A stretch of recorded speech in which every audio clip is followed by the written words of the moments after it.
Okay, this is our Benchtop Organizer. It's our item number 86173.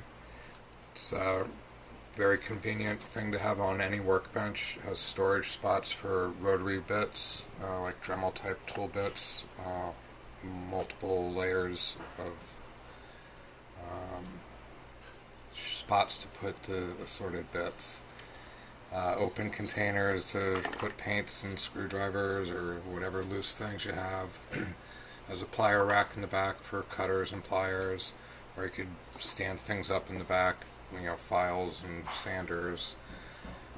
Open slotted shelves for holding other items like little probes or picks and clamps and Allen keys. Has multiple drawers for storage of small parts. And on the bottom side it has dowels to hang like rolls of material. This is sandpaper roll here. On this side I have electric tape and a spool of solder.